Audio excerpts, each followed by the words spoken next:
ಎಲ್ರಿಗೂ ನಮಸ್ಕಾರ. ನನ್ನ 89ನೇ ದಿನ 100 ಡೇಸ್ ಚಾನಲ್ನಾಗ ಬೆಳಗ್ಗೆ ಎದ್ದು ಫ್ರೆಶ್ ಅಪ್ ಆಗಿ ಎಕ್ಸಸೈಸ್ ಮಾಡಿ ಸ್ನಾನ ಮಾಡಿ ತಿಂಡಿಗೆ ಅವಲಕ್ಕಿ ಮತ್ತು ಹೆಸರು ಕಾಳು ಸ್ವಲ್ಪ ಬೂಂದಿ ಹಾಕ್ಕೊಂಡು ತಿಂದು ಹೊರಗೆ ಬಂದು ಕಬ್ಬಿನ ಹಾಲು ಕುಡಿದ್ವಿ ನಾನು ನನ್ನ ಫ್ರೆಂಡು.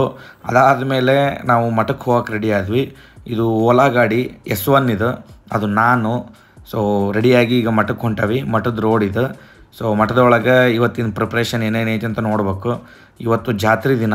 ಆ್ಯಕ್ಚುಲಿ ಇವತ್ತು ಗೋಧಿ ಹುಗ್ಗಿ ಇರ್ತೈತಿ ಮತ್ತು ಸಾಂಬಾರು ಅವು ಇವು ಎಲ್ಲ ರೆಡಿ ಆಗ್ತಿದ್ದವು. ಮುಳ್ಗಾಯಿ ಹೆಚ್ಚಿಟ್ಟಾರ ಪಲ್ಯಕ್ಕೆ.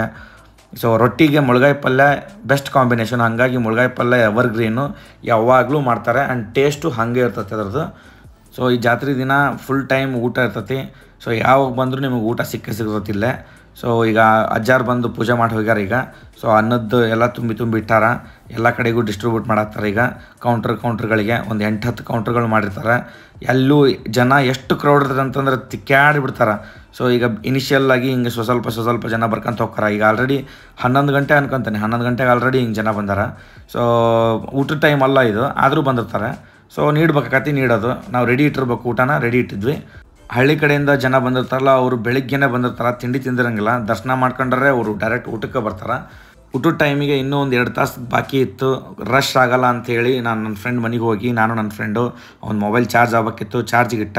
ಸೊ ಅಷ್ಟರೊಳಗೆ ಒಂದು ಮಜ್ಜಿಗೆ ಕುಡಿದು ಬಂದು ಫಸ್ಟ್ ನಾವು 1:30-2 ಗಂಟೆ ಆಗಿತ್ತು ಊಟ ಮುಗಿಸಿದ್ವಿ ನಾವು ಫಸ್ಟ್. ಆಮೇಲೆ ಊಟಕ್ಕೆ ನೀಡಿದ್ರಾಯ್ತು ಎಲ್ರಿಗೂ ಅಂಥೇಳಿ ನಾವು ಗೋಧಿ ಹುಗ್ಗಿ, ಅನ್ನ ಸಾಂಬಾರು, ಮುಳ್ಗಾಯಿ ಪಲ್ಯ ತಿಂದು ಊಟ ಮುಗಿಸಿ ಸ್ವಲ್ಪ ಹೊತ್ತು ಊಟಕ್ಕೆ ನೀಡಿ ಆಮೇಲೆ ಜಾತ್ರೆ ಕಡೆ ಹೋದ್ವಿ.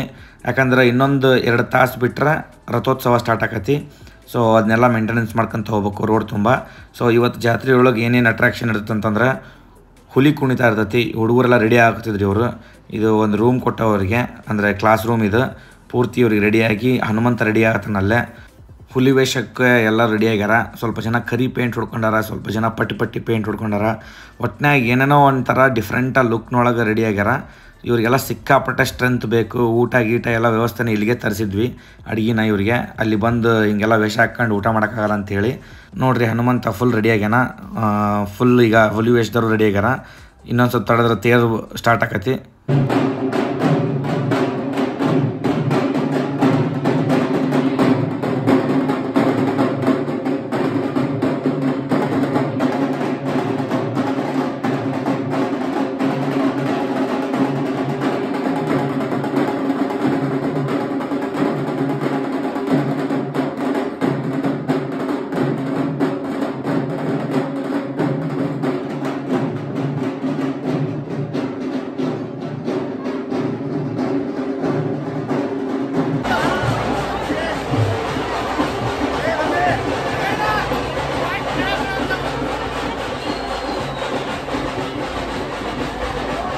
ತೇರೊಳಗೆ ಅಜ್ಜಾರು ಫೋಟೋ ಇಟ್ಟು ಪೂಜೆ ಮಾಡಿ ತೇರಿಗೆ ಹೊರಡ್ತತಿ. 4 ಗಂಟೆ ಈಗ ಟೈಮು. ವಾಪಸ್ ಇಲ್ಲಿ ಮಠಕ್ಕೆ ಬರೋದಾಗ 3 ಗಂಟೆ ರಾತ್ರಿ ಆಗಿರ್ತತಿ.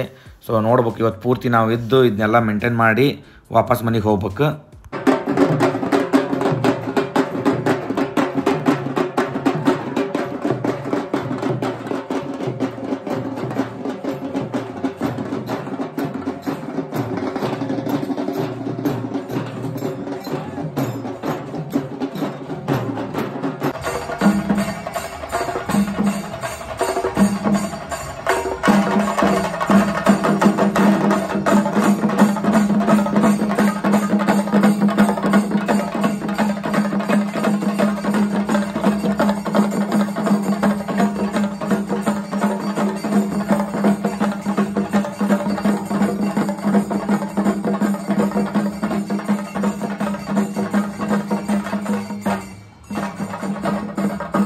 ಇದು ತೇರೀಗ ಹಾವೇರಿಯ ಹಳೆ ಬೀದಿಗಳು ಯಾವ್ಯಾವ ಮುಂಚೆಯಿಂದನೂ ರೂಟ್ ಫಾಲೋ ಮಾಡ್ತಿತ್ತೋ ಆ ಎಲ್ಲ ರೂಟ್ಗಳಲ್ಲಿ ಹೋಗಬೇಕು. ಇವೆಲ್ಲ ನೋಡ್ರಿ ಹಳೆ ಮನೆಗಳು ಹೆಂಗದವು. ಆರ್ಕಿಟೆಕ್ಚರು ಕಂಪ್ಲೀಟ್ಲಿ ಡಿಫ್ರೆಂಟ್ ಐತಿ.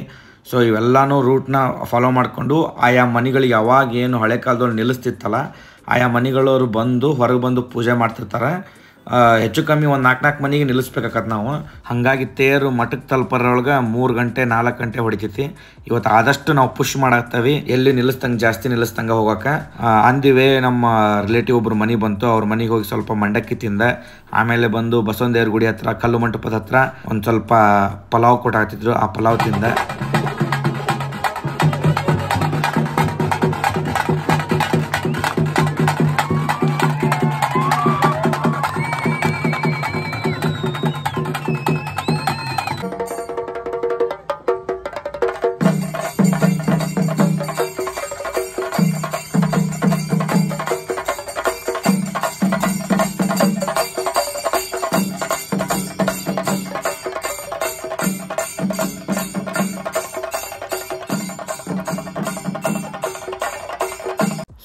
ಎಲ್ಲ ಊರಿನ ಎಲ್ಲ ಪ್ರಮುಖ ಬೀದಿಗಳನ್ನು ಸುತ್ತಿಕೊಂಡು ಬರೋದ್ರೊಳಗೆ 3 ಗಂಟೆ ಆಗಿತ್ತು. ಸೊ ಇಲ್ಲಿಗೆ ರಥೋತ್ಸವ ಮುಗೀತು. ಮನೆಗೆ ಹೋಗಿ ಮಲಗ್ದ 3:30 ಆಗಿತ್ತು. ಈಗ ನಾವು ಭಗವದ್ಗೀತೆ ನೋಡೋಣ. ಭಗವದ್ಗೀತೆಯಲ್ಲಿ ನಾವು ಇವತ್ತು 29ನೇ ಶ್ಲೋಕವನ್ನು ನೋಡಬೇಕು. ಇದರಲ್ಲಿ ಕೃಷ್ಣ ಅರ್ಜುನಿಗೆ ಹೇಳ್ತಾನೆ, ಪ್ರಕೃತಿಯ ಗುಣಗಳಿಂದ ಮೂಢರಾದ ಅಜ್ಞಾನಿಗಳು ಸಂಪೂರ್ಣವಾಗಿ ಐಹಿಕ ಚಟುವಟಿಕೆಗಳಲ್ಲಿ ತನ್ಮಯರಾಗುತ್ತಾರೆ. ಕೆಲಸ ಮಾಡುವವರ ಅಜ್ಞಾನದಿಂದ ಈ ಕರ್ತವ್ಯಗಳು ಕೆಳಮಟ್ಟವಾದವಾದರೂ ವಿವೇಕಿಗಳು ಅವರನ್ನು ವಿಚಲಗೊಳಿಸಲು ಪ್ರಯತ್ನಿಸಬಾರದು ಅಂತ ಕೃಷ್ಣ ಅರ್ಜುನನಿಗೆ ಹೇಳ್ತಿದ್ದಾನೆ. ಇವತ್ತಿಗೆ ಎಷ್ಟು ಸಾಕು, ಸಾಧ್ಯವಾದಷ್ಟು ಎಲ್ಲರೂ ಮೇಡ್ ಇನ್ ಇಂಡಿಯಾ ವಸ್ತುಗಳನ್ನೇ ಯೂಸ್ ಮಾಡಿ, ಚೈನಾ ವಸ್ತುಗಳನ್ನು ಧಿಕ್ಕರಿಸಿ. ಮತ್ತೆ ಸಿಗೋಣ. ಜೈ ಹಿಂದ್, ಜೈ ಕರ್ನಾಟಕ. ಧನ್ಯವಾದಗಳು.